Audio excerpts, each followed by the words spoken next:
The Chicago Blackhawks look to put an end to their losing streak and hopefully score more than one goal as they take on the Nashville Predators this evening. I'll go over the Blackhawks' projected lineup and whether or not we could see more significant healthy scratches from coach Luke Richardson. And I'll also get into a lofty update on the Blackhawks prospects playing college and junior hockey this season. All that and plenty more right here on Locked On Blackhawks.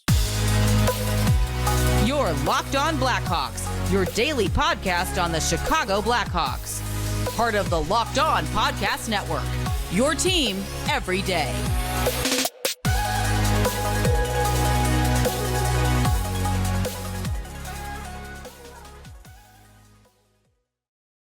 What's up, everyone? Welcome on into another episode of Locked On Blackhawks, part of the Locked On Podcast Network, your team every day.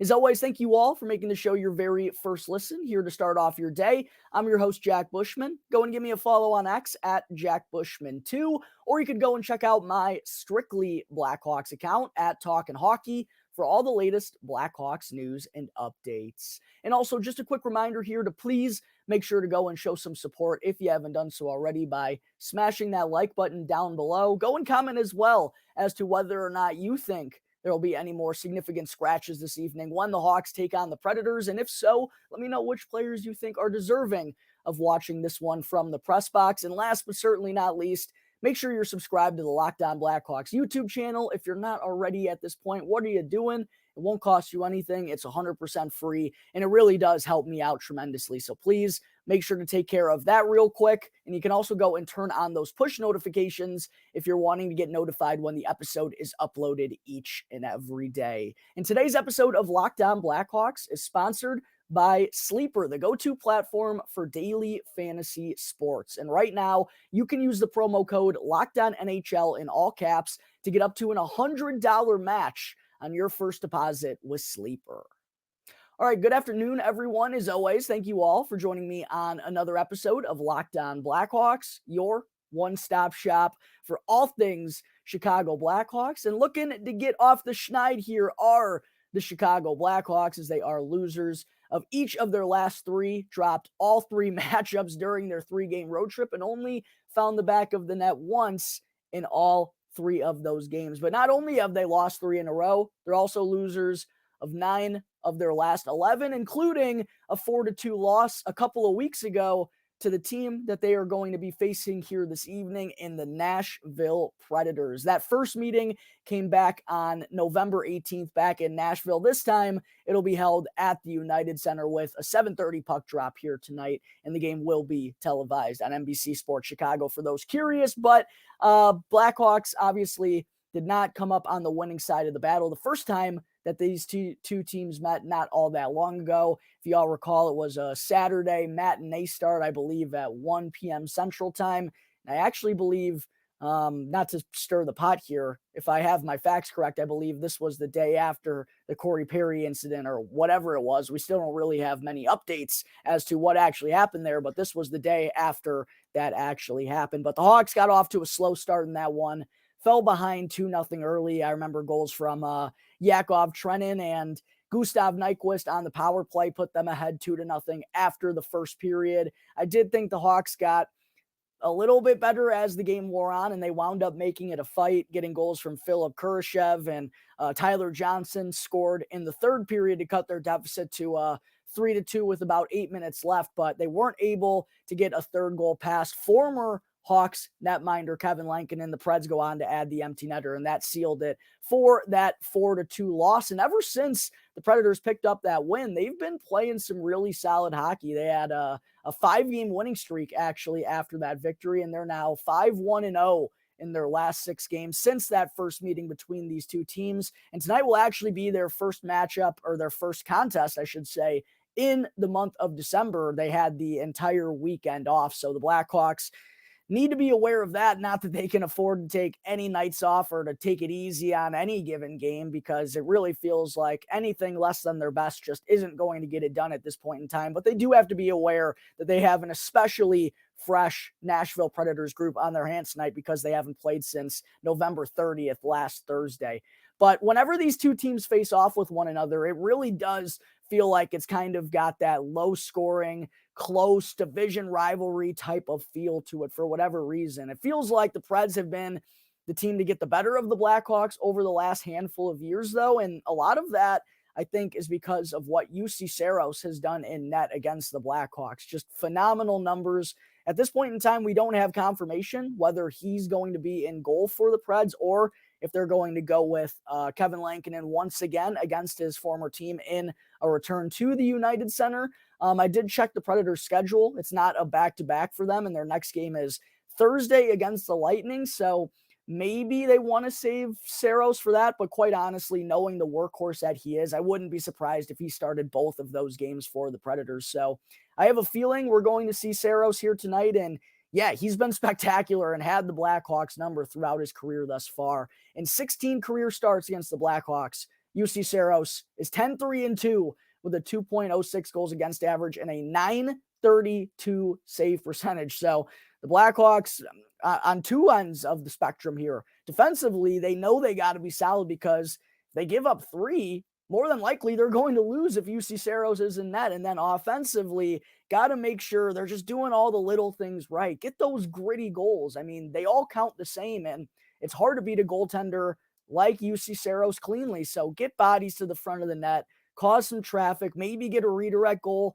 maybe get a rebound goal. Those things are really going to help out, not only against, a really good netminder here tonight, but just in general for the struggling Blackhawks offense. I think, sometimes they just need to keep it simple and try and get the puck on net and score as many gritty goals as possible, because the skill game on paper and from the eye test, what we've seen with them lately, not having Taylor Hall or Corey Perry the rest of the way, it's been pretty brutal. So I think the Blackhawks just need to try and keep it simple offensively tonight to cause some havoc in front of UC Saros if he is getting the nod in net for Nashville. And some of their other numbers that I took a look at, kind of middle of the pack everywhere. Feels like Nashville, it almost feels like even though they do have a different roster this year, it kind of feels like they're the same team once again, just middle of the pack in everything. 16th in goals scored this season, 17th in goals against. They do have the 19th ranked power play in the NHL to go along with the 29th ranked PK. So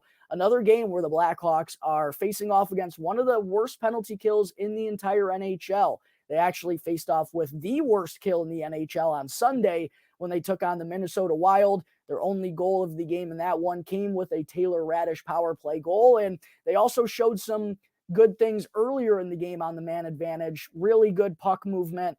Their first power play of the game was quite honestly their best power play of the entire season, even though they didn't get the finished product. So the hope is that they can carry some of that momentum over here tonight against the Predators on home ice against another bottom 5 penalty kill in the entire NHL. And then looking at how Nashville has kind of got it done this season, it hasn't changed since the first meeting a couple of weeks ago. One thing that really stood out to me is how much the big dogs, if you will, for Nashville do the heavy lifting for them. Offensively, it's really their top line and Roman Josi carrying all the weight.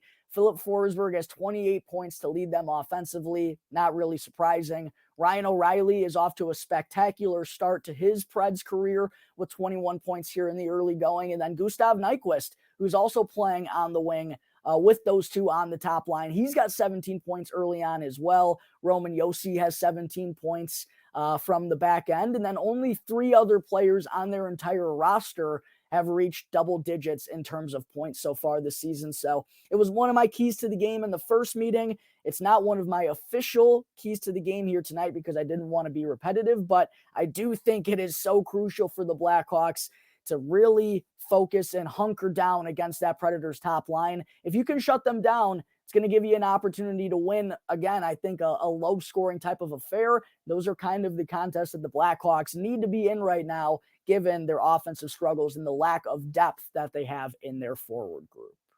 All right, coming up in just a moment here, I will get into the Blackhawks projected lineup for tonight's matchup, and I'll also get into my 3 keys to victory and whether or not we could see more healthy scratches coming from head coach Luke Richardson. But first, I need to talk to you all about Sleeper. The NHL season is finally here. We're actually now over the quarter point of the season. The Vegas Golden Knights, the defending Stanley Cup champs, are looking really solid once again. Are they going to reign supreme for the second consecutive year? I love hockey. I love the NHL, and I know all of you do out there as well, and that's why I'm here to talk to you all about Sleeper. Sleeper is my go-to platform for daily fantasy sports, especially, though, daily fantasy hockey, because with Sleeper, you have the chance to win 100 times your cash on daily fantasy action, and the NHL has literally never been more exciting than it is right now, with stars like Connor Bedard in Chicago, Adam Fantilli in Columbus. You got Jack Hughes, Cale Makar, Nathan McKinnon, Connor McDavid, Leon Draisaitl, Sidney Crosby, Alex Ovechkin are still around. There are stars all over the league, and all you need to do with Sleeper is simply select more or less based on their stats provided, such as goals, assists, points, saves, and more. And again, Sleeper offers you 100 times your cash on daily fantasy action. So start paying attention, make the correct picks, and you could win real big. Entries can also be made in under 30 seconds, and Sleeper is live right now in 28 plus states. I think back on home ice here this evening, I mean, the 18-year-old has been carrying the Blackhawks. I think we got to go over 0.5 goals for Connor Bedard. That's at least the way that I'd be leaning.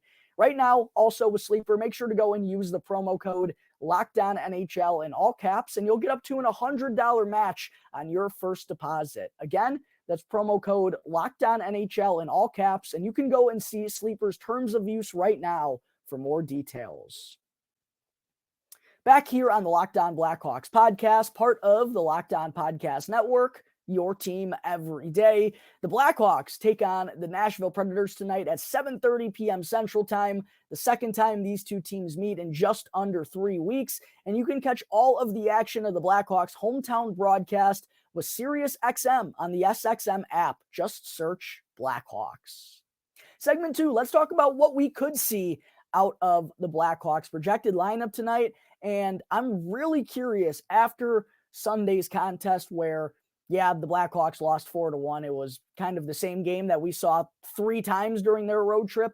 But the biggest storyline was none other than Lukas Reichel getting healthy scratch for the first time this season after having just 6 points in his first 22 games. The consistency hasn't been there. Just hasn't been as prevalent or as productive or as impactful as we were hoping after seeing what he was able to do late last year, and also building off that in training camp and during the preseason. It's been a rough start from him, but I do believe he's going to get an opportunity back in the lineup here tonight. I don't think Luke Richardson is going to want to scratch him for 2 consecutive games, and quite honestly, even though his consistency has been a problem, I just don't know if Luke Richardson can afford to scratch someone like him with legit offensive upside, given the offensive output that we've been seeing from this team recently. So I do expect Lukas Reichel to draw back in, probably on the second line if I had to guess, which I'll get to here in just a moment. But what I am curious to see, Blackhawks fans, is whether or not Luke Richardson is going to make some other folks answer the bell up in the press box here tonight. And yeah, I know we see healthy scratches each and every game. That obviously happens because there's more players on the roster than the Blackhawks can dress in a given game. But I'm not talking about that. I'm talking about certain guys like Lukas Reichel who have been in the lineup consistently so far this year that just haven't been doing enough to get the job done. I think that's, a huge reason why Wyatt Kaiser is going down to Rockford, because his consistency just wasn't there. He was trending in the wrong direction. Lukas Reichel, you can make kind of the same arguments about him. And I do think there are a couple of other Blackhawks who would be kind of thrown into that conversation. And I'll get into it as I break down the line-by-line combinations. Starting with the forward group, though, I do firmly believe I believe Anthony Beauvillier is going to be able to play for the Blackhawks tonight, but we know he didn't play on Sunday because of visa issues.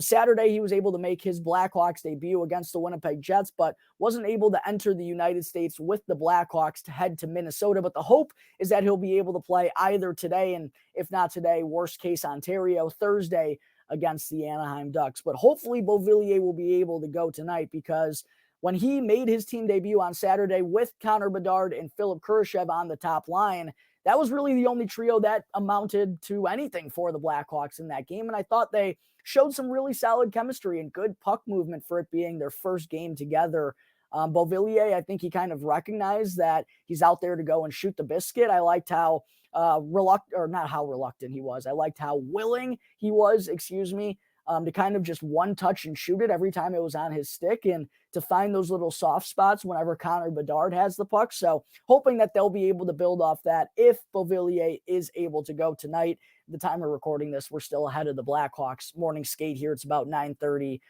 a.m. Central Time. So not sure if that's going to happen, but I really hope to see Beauvillier because I thought he looked solid in his team debut. That'll be the Blackhawks top line if Beauvillier is able to go. The second line is kind of where things get a little bit interesting. As I mentioned, I do ultimately believe Lukas Reichel is going to draw back into the lineup. And if he does, I imagine it'll be on the wing of the second line. But I'm really curious to see what combinations they're going to put alongside him because Cole Guttman, Tyler Johnson, and Taylor Radish were the Blackhawks' second line on Sunday when Reichel was a healthy scratch. Not that that trio really, produced all that much and looked all that sharp, but out of those three, I really just don't know which one is going to get a bump down in the lineup. I figure because they want to keep Cole Guttman at center, I believe that he'll probably get the original nod to be the second line guy. But then on the wing, do they want to go with Tyler Johnson and give some veteran experience to those two youngsters? That's probably the way that I personally would go with it.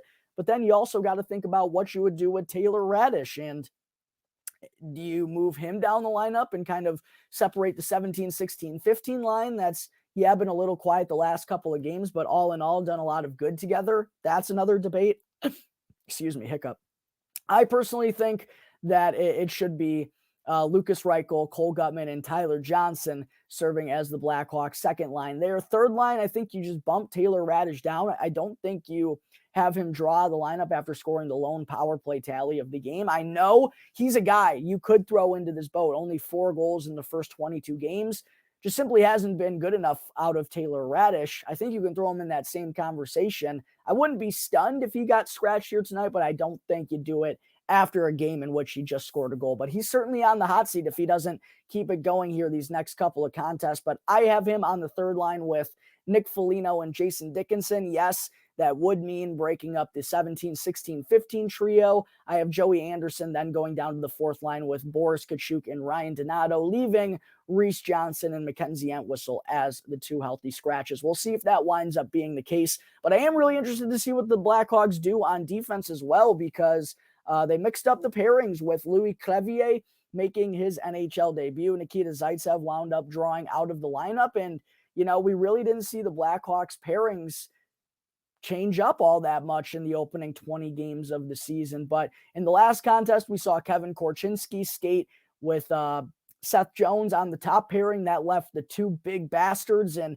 Alex Vlasic and Louis Crevier together on the second pairing. And then Jared Tenorti and Connor Murphy, who played a lot together last season, were left as the third pairing. But I do wonder if Richardson is going to be switching that up, because Tenorti and Murphy were just god-awful on Sunday. God-awful. And this is really the interesting part of the conversation that I wanted to get to, Blackhawks fans. And I'm curious if you all feel the same way. Make sure to go and comment down below your reaction and your feelings as to what I'm just about to say.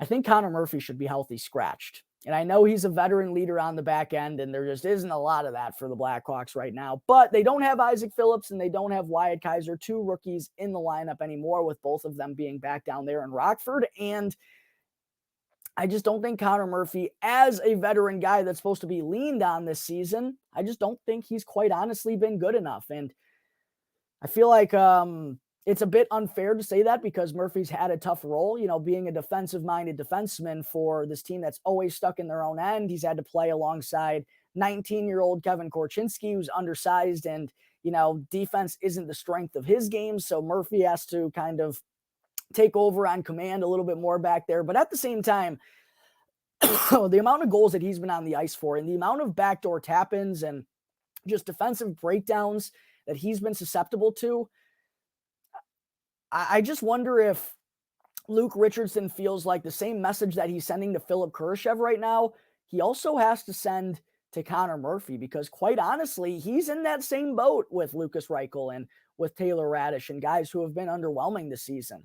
Connor Murphy, in my opinion, has not been very good. And I think a lot of other Blackhawks fans feel the same way about that. I bet this is highly unlikely, but I do just kind of wonder if Connor Murphy could be getting a healthy scratch tonight. Again, highly unlikely, but I wouldn't think it's out of pocket. I think it would be deserving considering the way that he's been playing. And still, you got to recognize how much better he needs to be. I mean, maybe that's a message Luke Richardson needs to get through as well. I don't know. Again, I don't think it's likely to happen, but I do believe it would be deserving, especially because Nikita Zaitsev, never thought I'd be saying this, but on Saturday against the Winnipeg Jets, he actually had a pretty good game. And I wouldn't say I was shocked to see him, draw out of the lineup on Sunday, but I do think he's been a little bit better as of late. So maybe a message could be sent to Connor Murphy here tonight, but I am really curious all in all, not only which 6 defensemen Luke Richardson is going to roll with, but how he's going to utilize the pairings on the back end. As far as my 3 keys to victory for the Blackhawks tonight, I mentioned one of them that's not an official one is shutting down the top line of Gustav Nyquist, Ryan O'Reilly, and Philip Forsberg during segment 1. My other 3 keys to victory for the Blackhawks tonight, first and foremost, I think the gap control needs to be better out of the defensemen. We've seen them just give up way too many easy goals to the opposition during their 3-game road trip. Guys being left all alone in front of the net to get an easy redirect or easy backdoor tap in. The Blackhawks gap control has just been putrid. And I mentioned on yesterday's show, it's definitely the players, but it also could be part Luke Richardson. He's really got to hone in on this because it has been costing the Blackhawks seemingly each and every game. They're giving up at least one easy backdoor tap-in or something along those lines. So starting tonight, if they want to go and put an end to the schneid, they got to tighten up their gaps and need to be better, or else guys seriously might need to start learning the hard way and getting up there in the press box a la Connor Murphy, what I think we could see here this evening. My second key to victory for the Blackhawks, get gritty goals. Like I said, UC Saros has the Blackhawks number, but even if they do wind up going with Kevin Lankinen, gritty goals is what's going to help this Blackhawks offense get cooking here a little bit, more certainly than they have been as of late. And then my third key, get momentum with that power play. They have 2 power play goals in their last 3 games. I thought the performance out of the man advantage on Sunday was, I know it's not a high bar, but as good as it's been all season long. Let's carry that over on home ice tonight against Nashville, who also has one of the worst penalty kills in the entire NHL. All right, Blackhawks fans, coming up in just a moment, don't go anywhere because I still need to give you all on the best part of the organization right now, and that's the prospects.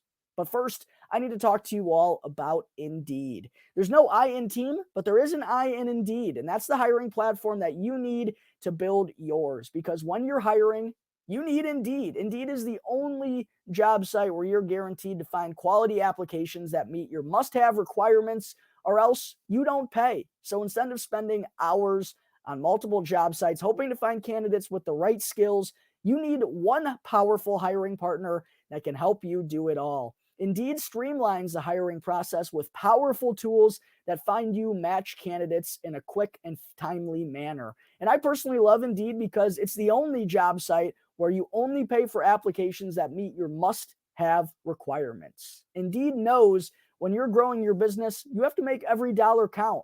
So do that by visiting Indeed.com/lockedon to start hiring right now. Again, that's Indeed.com/lockedon. Need to hire? Then you need Indeed. Back here on the Locked On Blackhawks podcast, part of the Locked On Podcast Network, your team every day. Again, if you're still tuned into this point of today's episode, first, let me just say thank you very much. I really do appreciate all the support, and make sure to go and hit that like button, comment down below, and subscribe to the channel if you haven't done so already. You can also turn on those push notifications by ringing the bell, and make sure to go and subscribe or follow, Locked On Blackhawks on Instagram.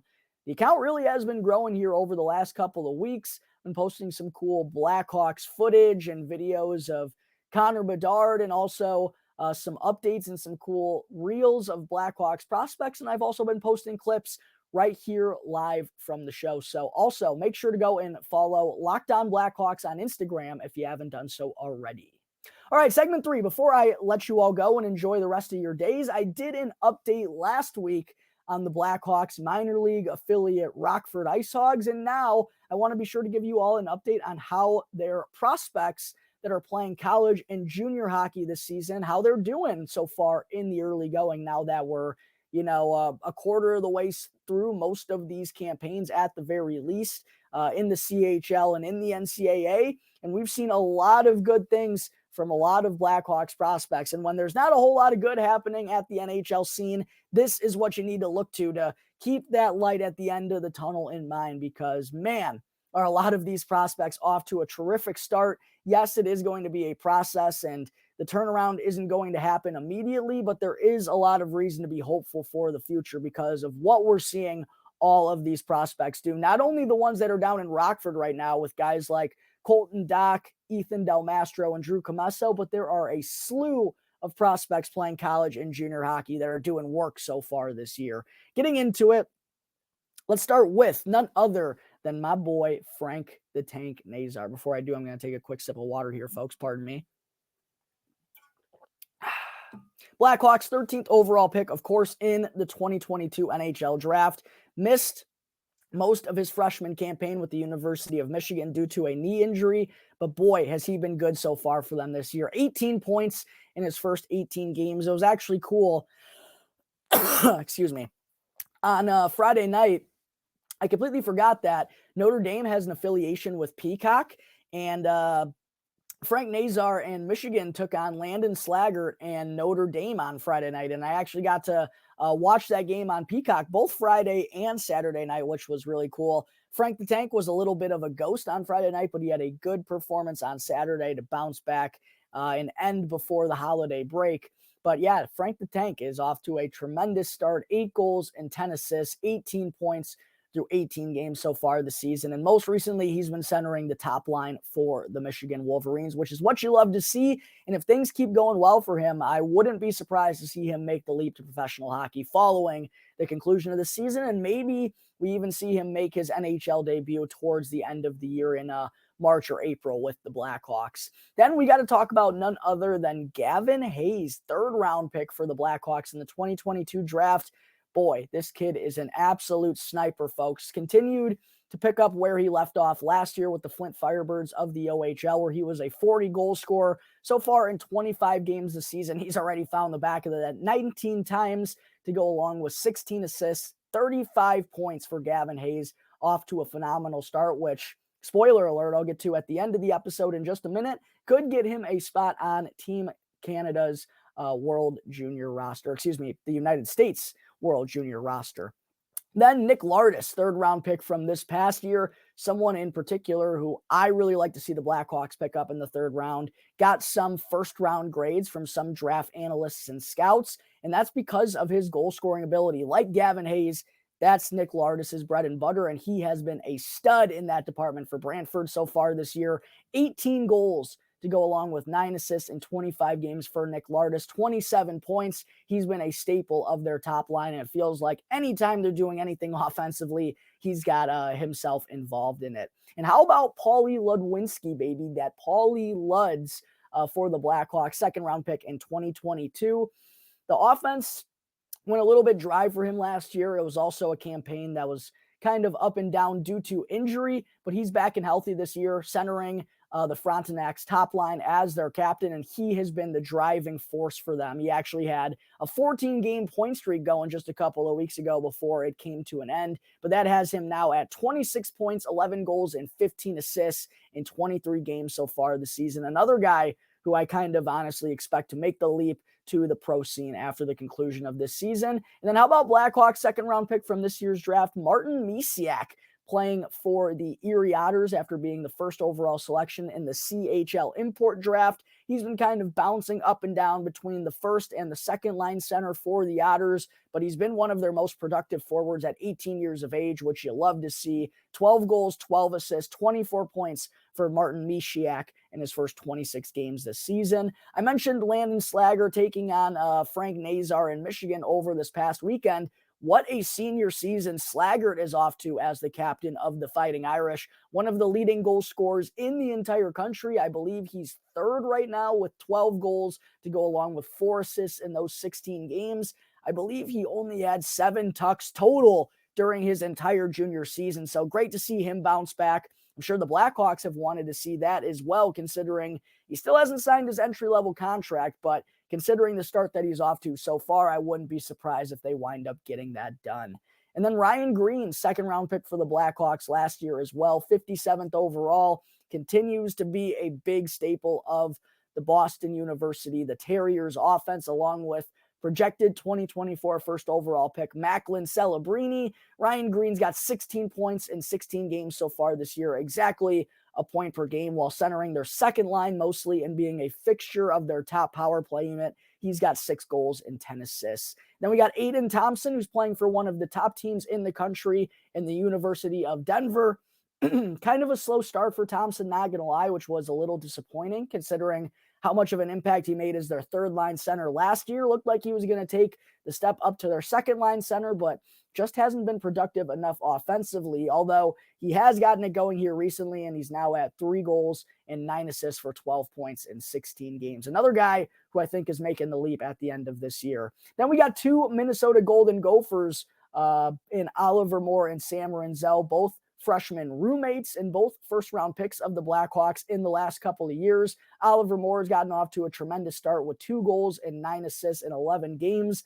Kid absolutely flies up and down the ice for the Golden Gophers. And then Sam Renzel actually got his first NCAA goal over the weekend. He has that to go along with 9 assists for 10 points in his first 16 games this season as well. Both of those guys have been tremendous. Then we got 2 goalies that I wanted to talk about too, and Adam Gajan, who's playing for the Green Bay Gamblers of the USHL, and Dominic Bassi playing for the St. Cloud, what is their mascot? I don't know. I completely forgot, but he's playing for St. Cloud State. But how about Adam Gajan, off to a 13-4-1 start in 18 games with a .299 goals against average and .911 save percentage. Honestly, the Green Bay Gamblers don't have the best social media team, so it's kind of hard to keep up with those games. But from the stats perspective, it looks like Adam Gajan is doing a lot of good work after being the first goaltender off the board in this past year's draft. And then Dominic Bassi just continues to kind of be a sturdy college goalie for St. Cloud State. He's 8-5-1 with a .231 goals against average, .908 save percentage, and 3 shutouts already in 14 starts this season. And as I mentioned, St. Cloud State, one of the best teams in the country. They're currently number 15 in the rankings, getting into the Blackhawks prospects that are playing for some of the best programs in the country. We got BU coming in at number 2 in the rankings this week. They, of course, have Ryan Green. Aiden Thompson and Denver came in at number 4. Then at number 9, Tage Harding and Connor Kelly, 2 defenseman prospects that are playing for the University of Providence. They're a top 10 team in the country and have been so for the most part early on this season. I mentioned Minnesota. They're at number 10 with Oliver Moore and Sam Renzel. UMass and Liam Gorman, who quite honestly, I don't know if he has a future in the Blackhawks organization, but they're currently number 11. Frank the Tank and Michigan currently sit at number 14.